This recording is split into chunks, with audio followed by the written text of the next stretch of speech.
Selamat siang, Bapak Pastor. Selamat siang. Terima kasih atas waktunya telah berkunjung di rumah keluarga kami. Ya, kita sekarang masuk dalam bulan Maria, yang mana dalam gereja Katolik itu kita dianjurkan untuk beribadah rosario itu sepanjang 1 bulan. Ya, mungkin Bapak Pastor di sini saya memiliki beberapa pertanyaan. Ya. Pertanyaan saya mungkin yang pertama itu mengenai patung yang ada dalam ibadah kita pada saat bulan Rosario.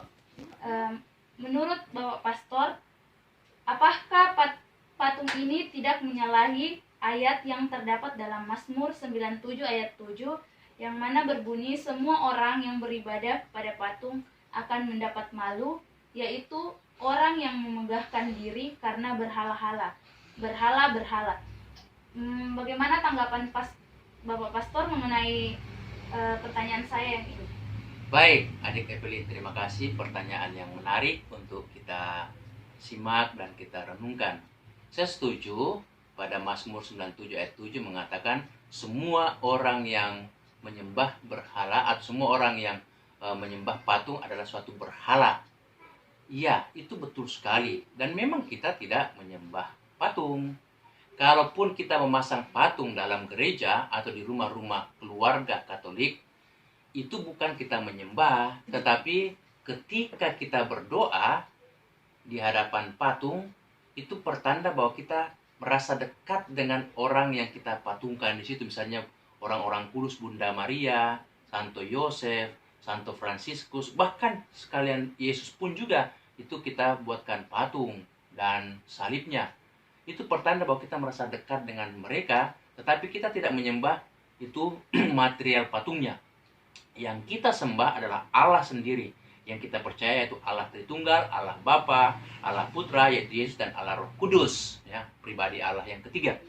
Nah, mengenai Bunda Maria, ketika kita pasang patung dan berdoa, itu kita hanya menaruh hormat kepada Bunda Maria, dan kita mencintai Bunda Maria karena jasanya Bunda Maria, keteladanan imannya yang luar biasa yang patut kita contoh. Dan kita mau kiranya karena Bunda Maria kita anggap sebagai orang yang kudus, orang yang suci, ibunda daripada Yesus, Tuhan kita, maka kita juga mau minta pertolongannya supaya mendoakan kita agar doa-doa kita juga itu lebih didengar atau juga dapat dikabulkan oleh Tuhan kita. Sehingga memang ketika kita memasang patung dan berdoa itu bukan menyembah berhala, hanya menaruh hormat saja, tapi yang kita sembah adalah Allah sendiri. Maka saya setuju dengan itu Mazmur 97 ayat 7, ya, bahwa semua orang yang menyembah patung adalah berhala, betul. Dan kita Katolik tidak menyembah patung. Terima kasih.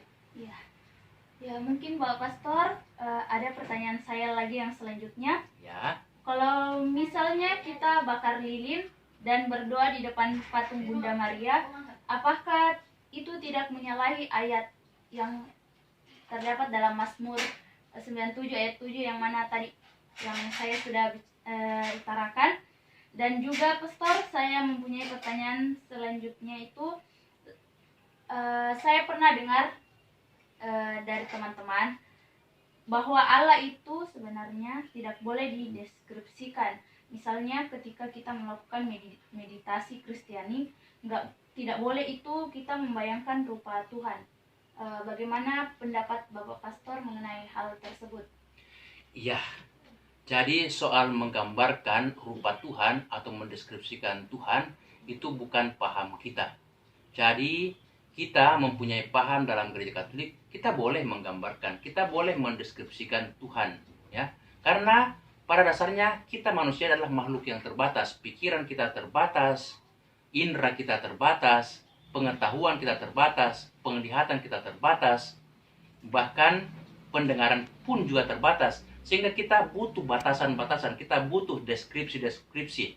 Dan karena itu memang ada patung, ya, ada juga gambar-gambar orang kudus.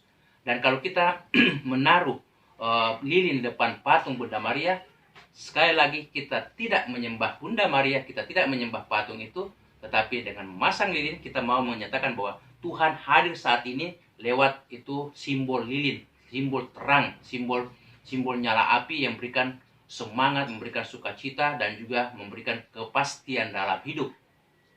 Simbol cahaya. Dan bahwasanya Tuhan tidak bisa deskripsikan, itu pandangan, itu paham agama atau iman lain. Kita mengatakan boleh, karena pada dasarnya kita ini adalah sangat terbatas pikiran kita, ya, indera kita. Nah, ketika kita berdoa kepada Tuhan, Allah yang maha baik, Allah yang maha murah, Allah yang maha pengasih, Allah yang maha pengampun, itu juga adalah deskripsi, itu juga adalah penggambaran membatasi Tuhan. Sehingga tetap bagaimanapun kita sebagai orang beriman butuh deskripsi, butuh pembatasan-pembatasan itu, karena pada dasarnya kita sangat terbatas pikiran kita dan alat-alat indera kita yang lainnya. Sehingga sekali lagi, tidaklah benar bahwa tidak boleh kita membayangkan Tuhan seperti dalam meditasi Kristiani, Allah seperti ini, Allah seperti itu. Tidak, boleh saja, ya, seperti itu. Oke. Mungkin yang tadi pastor mungkin lupa yang pertanyaan mengenai bakar lilin Ya. di depan dan berdoa di patung Bunda Maria itu, apakah bukan sama dengan menyembah berhala? Iya, jadi tadi saya sudah singgung sedikit memang. Jadi di depan patung Bunda Maria bakar lilin atau pasang lilin, sekali lagi bukan menyembah berhala. Ketika umat Kristiani, umat Katolik memasang lilin di depan patung Bunda Maria atau patung apa saja yang orang kudus, itu pertanda bahwa kita itu menaruh hormat kepada orang yang kita gambarkan dalam patung itu, orang-orang kudus. Tetapi sekaligus juga kita mau menyatakan Tuhan hadir melalui simbolisasi lilin. Karena lilin adalah gambaran cahaya terang Tuhan hadir dan menerangi hidup kita, membimbing hidup kita setiap hari. Sehingga itu bukanlah berhala, karena kita tidak tertuju kepada patungnya, pada orangnya, tapi kita tertuju kepada Allah melalui mediasi patung, melalui pertolongan orang kudus, Bunda Maria atau orang-orang kudus yang lain, ya, seperti itu. Ya. Oh, jadi kalau misal kita memasang patung atau membakar lilin di depan patung Bunda Maria itu tidak sama dengan menyembah berhala ya, Pastor? Tidak. Jadi sekali lagi, kita tidak menyembah berhala. Yang kita sembah hanya satu, yaitu Tuhan. Tapi Tuhan dalam gereja Katolik adalah Tuhan yang kita paham sebagai Allah Tritunggal, Allah Bapa, Allah Putra, dan Allah Roh Kudus. Jadi satu hakikat, satu martabat Allah, tetapi dalam tiga wujud atau dalam tiga pribadi. Pribadi Allah Bapa, pribadi Allah Putra, dan pribadi Allah Roh Kudus. Itulah inti iman kekatolikan kita. Seperti itu. Ya, terima kasih adik Evelyn. Kami diterima dan juga kita bisa diskusi iman atau sharing iman sedikit. Ya, mudah-mudahan ke depan kita bisa melanjutkan sharing kita, ya. Terima kasih, Tuhan memberkati.